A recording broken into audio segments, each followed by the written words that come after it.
नहीं इनको यार। हाँ हंसिए, आप हंसिए, हंसते रहिए। हाँ भैया रेडी। हाँ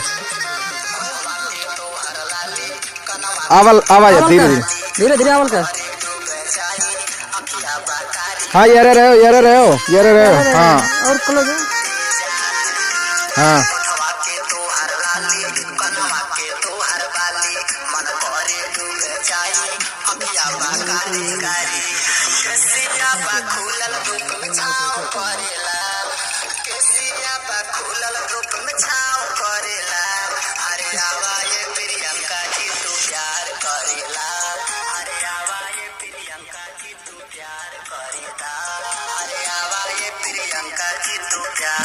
ट्रेन पीछे चला कोनो बात।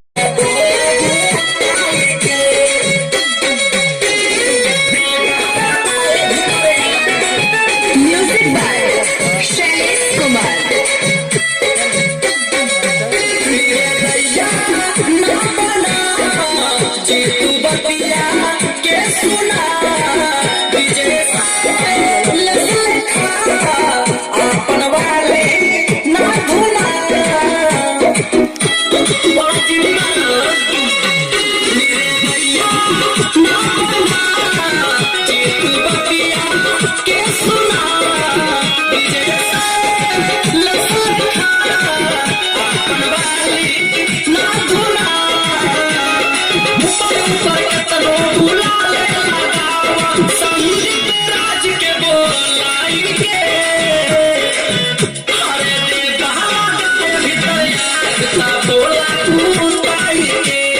बाहर